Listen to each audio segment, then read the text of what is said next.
आज की कहानी का शीर्षक है सुख और दुख।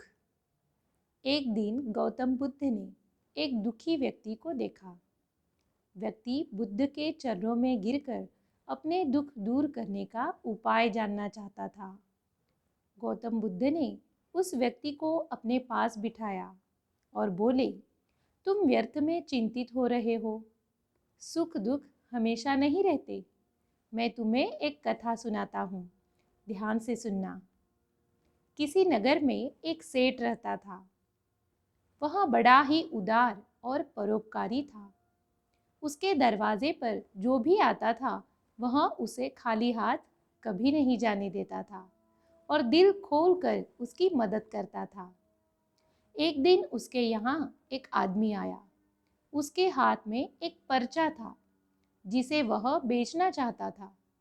उसके पर्चे पर लिखा था, सदा न रहे। इस पर्चे को कौन खरीदता?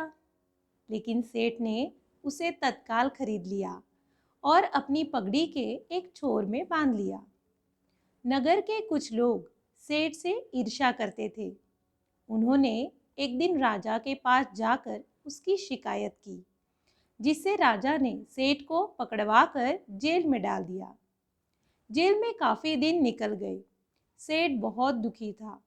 क्या करे, उसकी समझ में कुछ भी नहीं आ रहा था। एक दिन अकस्मात सेठ का हाथ पगड़ी की गांठ पर पड़ गया। उसने गांठ को खोलकर पर्चा निकाला और उसे पढ़ा। पढ़ते ही उसकी आंखें खुल गई। उसने मन ही मन कहा, अरे, तो दुख किस बात का? जब सुख के दिन सदा न रहे तो दुख के दिन भी सदा न रहेंगे। इस विचार के आते ही वह जोर से हंस पड़ा और बहुत देर तक हंसता रहा।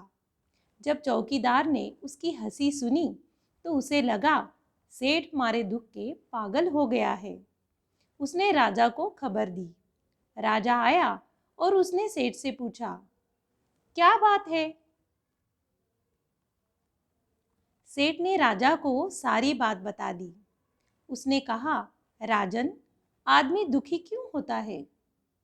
सुख दुख के दिन तो सदा बदलते रहते हैं। सुख और दुख तो जीवन के दो पहलू हैं। यदि आज सुख है तो हो सकता है कि कल हमें दुख का मुंह भी देखना पड़ेगा। यह सुनकर राजा को बोध हो गया। उसने सेठ को जेल से निकलवाकर उसके घर भिजवा दिया। सेठ आनंद से रहने लगा, क्योंकि उसे ज्ञात हो गया कि सुख के साथ दुख के भी दिन सदा नहीं रहेंगे। कथा सुनकर व्यक्ति के मन का बोझ हल्का हो गया। उसने गौतम बुद्ध का आशीर्वाद लिया और अपने घर की ओर चल दिया। इसीलिए दुख जीवन में इसीलिए आते हैं ताकि हम सुख के महत्व समझ सके, सुख का महत्व जान सके। इसीलिए सुख हो या दुख, यह सदा ना रहे।